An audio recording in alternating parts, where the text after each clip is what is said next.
नमस्कार दोस्तों। आज हम देखेंगे कि सृजनात्मकता के विकास हेतु या कक्षा में सृजनात्मकता बालकों में कैसे सृजनात्मकता विकसित की जाए। इस संदर्भ में जो विशिष्ट विधियां होती हैं वो क्या होती हैं। पिछले लेक्चर में हम लोगों ने सामान्य विधियों की बात की, जिसके अंतर्गत यदि हम बालक में मौलिकता या जो उसकी फ्लुएंसी है, फ्लेक्सिबिलिटी है, ओरिजिनलिटी है, एलोबोरेशन है, डाइवर्जेंट थिंकिंग है, उनमें सेल्फ कॉन्फिडेंस है, सेंसिटिविटी है, ये सब चीज़ें विकसित की जाए तो बालक सृजनात्मक बनते हैं।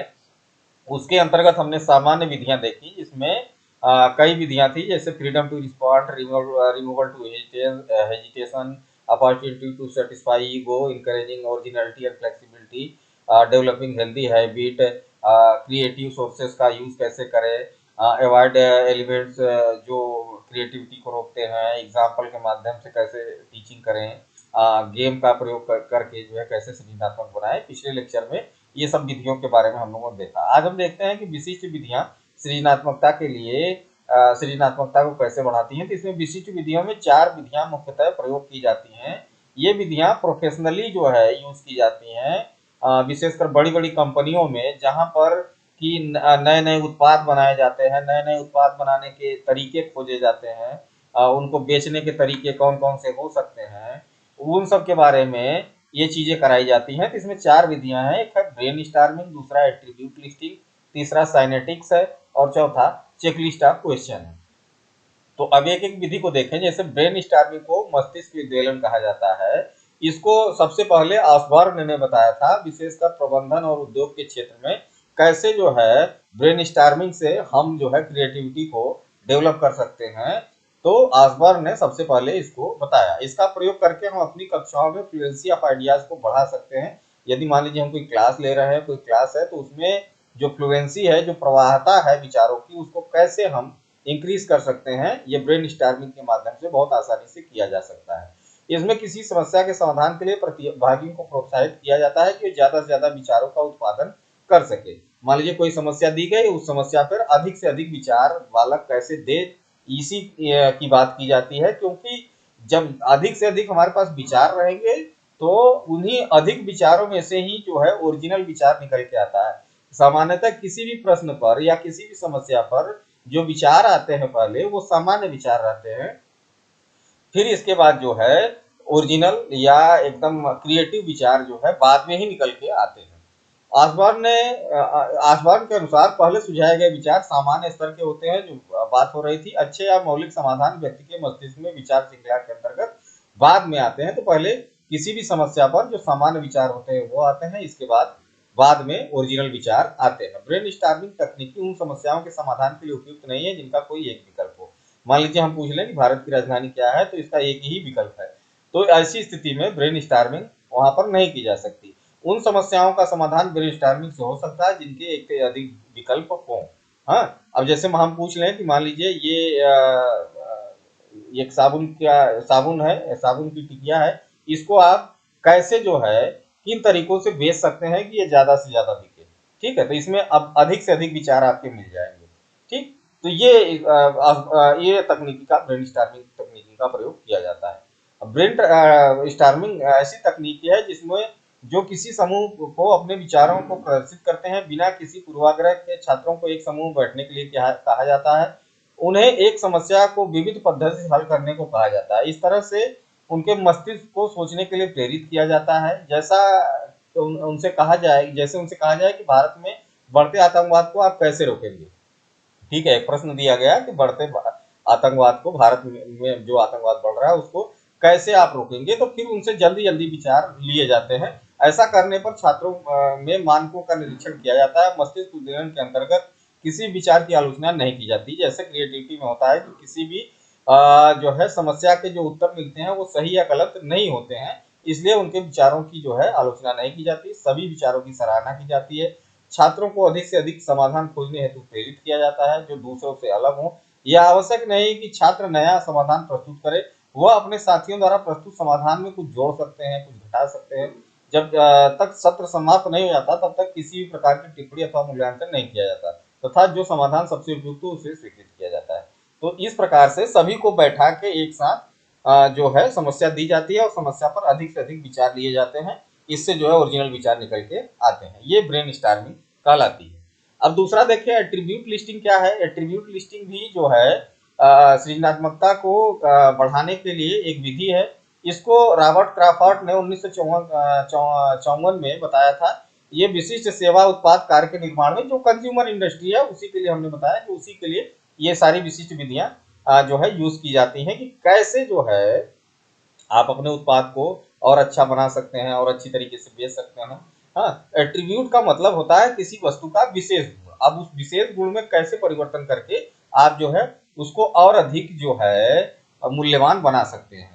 रॉबर्ट क्रॉफर्ड कहते हैं कि सृजनात्मकता के लिए कोई जादू प्रेरणा स्रोत नहीं होता। सृजनात्मकता का उद्भव वस्तु या क्रिया के गुणों में परिवर्तन करके किया जा सकता है। तो यदि किसी वस्तु में कोई गुण है तो उसमें परिवर्तन करके आप जो है अपने उस जो है वस्तु को और इफेक्टिव और ज्यादा जो है महत्वपूर्ण बना सकते हैं। उदाहरण स्वरूप अब जैसे ले लें कि मान लीजिए कुछ साल पहले तक हम लोग जो है यात्रा करने पर बड़े बड़े होल्डाल जो है लोहे के बड़े बड़े जो है बक्से होल्डाल जो है यूज करते थे।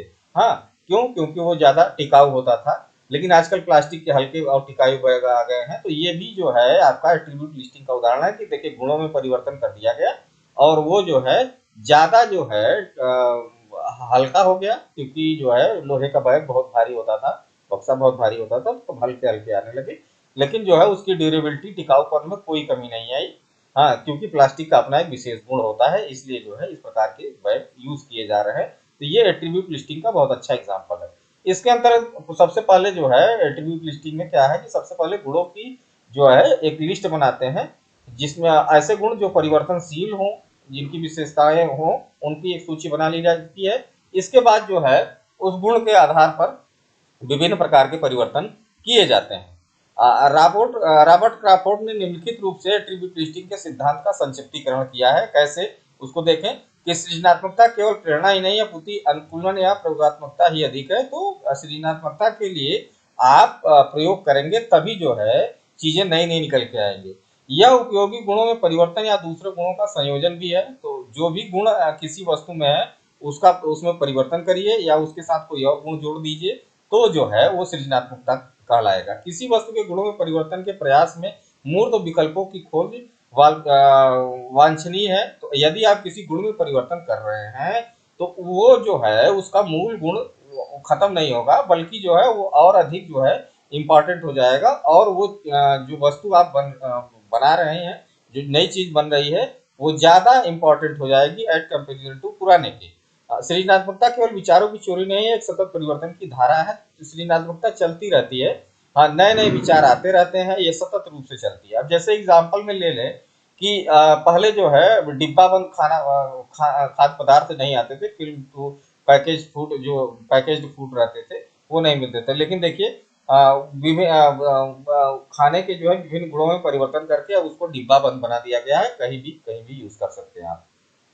एक और बहुत अच्छा एग्जांपल है कि जो इलायची है, छोटी इलायची, वो उसमें जो है उसको उगाते समय बहुत उसमें कीड़े लग जाते थे। तो एक ग्रीन टेक्नोलॉजी जो है ट्रिब्यूट लिस्टिंग के ही माध्यम से डेवलप की गई।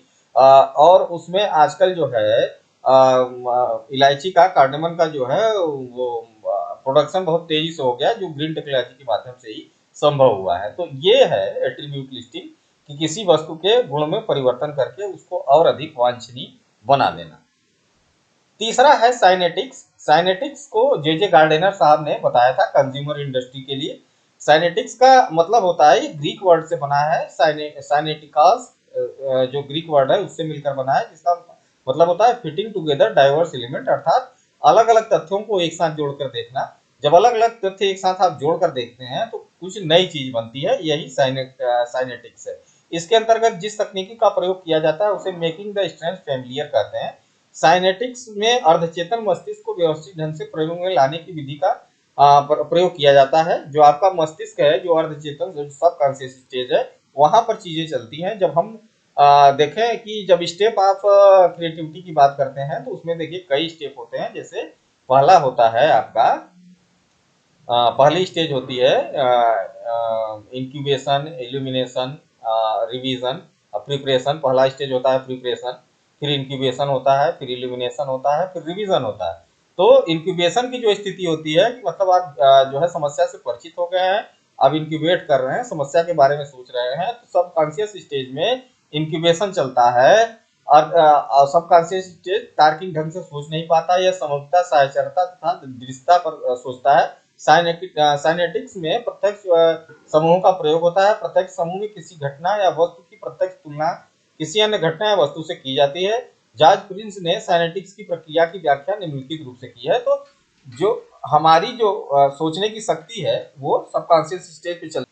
तो साइनेटिक्स की जो अवस्था होती है वो आपकी जो है सबकॉन्शियस स्टेज पे चलती है। इसी पर जॉर्ज प्रिंस ने साइनेटिक्स की प्रक्रिया को निम्नलिखित रूप से जो है बताया है कि इसमें निम्नलिखित स्टेप होते हैं कि सबसे पहले जो विशेषज्ञ द्वारा समस्या की व्याख्या समूह के समक्ष की जाती है। वो सभी को एक साथ बैठा दिया जाता है समूह के सामने, उसकी व्याख्या की जाती है समस्या की कि वास्तव में करना क्या है, कौन सी समस्या है। इस समूह के सदस्य सामान्य रूप से समस्या का समाधान खोजने का प्रयास करते हैं, जिसे शुद्धिकरण या पर्ज की अवस्था कहते हैं। इसमें सभी लोग उस समस्या के समाधान बताते हैं। यदि समस्या का हल नहीं मिलता तो विशेषज्ञ सदस्यों से कहता है कि समस्या को जिस तरह से समझा है उसे उसे बताए, या इसको प्रॉब्लम एज अंडरस्टैंड स्टेज कहते हैं या PAU स्टेज कहा जाता है। कि तीसरी स्टेज में समस्या आपने जैसे समझी है वैसे ही वो पूछता है कि वैसे ही बताइए। फिर चौथी स्टेज में क्या होता है कि विशेषज्ञ किसी अन्य क्षेत्र से तीव्रता से विचारों को लाने वाले प्रश्न पूछता है, तो उससे संबंधित कोई अन्य क्षेत्र से विशेषज्ञ जो है सवाल करता है और आपसे जवाब लेता है। फिर इस प्रश्न के बदले कई प्रतिक्रियाएं आती हैं। उपयुक्त समय पर विशेषज्ञ सदस्यों से व्यक्तिगत समरूपता के लिए अनुरोध करता है। फिर इसके बाद लास्ट में मूल समस्या से व्यक्तिगत समरूपता की तुलना की जाती है। तो देखिए अब इसमें क्या है कि सबसे पहले समस्या आपके सामने उपस्थित की गई, समस्या पर आपने जवाब दिया, और कुछ लोगों ने जवाब नहीं दिया, समस्या नहीं समझ में आ रही है तो उसको उसी रूप में बताया। फिर इसके बाद जो है अगर फिर भी जो है उत्तर नहीं मिल रहे हैं तो फिर उससे मिलते जुलते किसी अन्य क्षेत्र से आपसे जवाब लिए गए। फिर उसके बदले में कई प्रतिक्रियाएं आई। फिर उस प्रतिक्रिया के आधार पर दोनों को मूल समस्या को और इससे जो उत्तर मिले हैं दोनों का मिलान किया जाता है और तुलना की जाती है। जो बेस्ट उत्तर रहता है उसको सेलेक्ट कर लिया जाता है। इसके उदाहरण है जैसे माइक्रोस्कोप विदाउट लेंसेज। अब माइक्रोस्कोप इस प्रकार से बनाए गए हैं कि उसमें जो है लेंस का यूज ही नहीं हो रहा है, तो ये भी एक क्रिएटिविटी का बहुत अच्छा एग्जाम्पल है जो साइनेटिक्स के अंतर्गत आता है। सुपर वीट बनाया गया है, गेहूं का नया नया जो है वैरायटी बनाई गई है जिससे जो है उत्पादन बहुत ज्यादा बढ़ गया है। तो और तीसरा है लाइफ फॉर प्रीमेच्योर बेबीज, कि जो बच्चे जो है माँ के गर्भ में है उनके लिए कैसे जो है नई नई तकनीकें जो है विकसित की जाए, या बच्चा जो है 7 महीने में जन्म ले लेता है तो कैसे उसको जो है इंक्यूबेशन पीरियड में रख के कैसे जो है बच्चे की देखभाल की जाए। ये सब सभी के सभी आपके साइनेटिक्स के एग्जाम्पल हैं। अब चौथा जो है, चौथा मेथड है चेकलिस्ट ऑफ क्वेश्चन। ये कोई मेथड नहीं है वास्तव में, ये कुछ प्रश्नों की सूची है जिसको ऑसबॉर्न ने अपने पुस्तक अप्लाइड इमेजिनेशन में लिखा है। उनके कुछ प्रश्न विकसित किए हैं उन्होंने, जो आपकी जो है बुद्धि को और डाइवर्जेंट थिंकिंग को और सारी चिंतन को बढ़ाते हैं। उस पुस्तक में विभिन्न जो है खोजों के आधार पर जो है कुछ प्रश्न दिए गए हैं। जैसे कुछ प्रश्न है कि किसी वस्तु में सुधार के लिए हम क्या जोड़ सकते हैं, ठीक है। किसी वस्तु को बिना किसी नुकसान के उसमें से कुछ तथ्यों को घटाने या कम करने से क्या गुणवत्ता में सुधार आएगा। प्रश्न ऐसे हैं कि जो है इस पर क्रिएटिविटी जाहिर सी बात है बढ़ेगी। क्या हम किसी वस्तु के विभिन्न भागों को रीअरेंज कर सकते हैं, रीअरेंज करने से उसमें क्या जो है खूबसूरती आएगी। क्या हम किसी वस्तु को अधिक मीनिंगफुल बना सकते हैं। क्या हम किसी वस्तु को छोटे से छोटा कर सकते हैं या बड़े से बड़ा कर सकते हैं।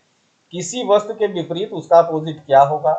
क्या किसी वस्तु को नए ढंग से उपयोग किया जा सकता है। तो ये कुछ प्रश्न हैं जिससे क्रिएटिविटी बढ़ती है। इसको जो है ऑसबॉर्न ने अपनी पुस्तक अप्लाइड इमेजिनेशन में बताया था। तो ये कुछ विधियां हैं जो स्पेसिफिक या विशिष्ट विधियों के अंतर्गत आती हैं जिससे बालकों में सृजनात्मकता को बढ़ाया जा सकता है। ये विधियां वास्तव में कंज्यूमर इंडस्ट्री के लिए जो है बहुत जो है मीनिंगफुल है, बड़ी जरूरी है, जिससे जो है लोग अपने उत्पादों को नए नए तरीकों से बनाते हैं, नए नए तरीकों से बेचते हैं, जिससे उनकी जो है प्रोडक्शन और जो है इकोनॉमी दोनों ग्रोथ होती है। Thank you very much.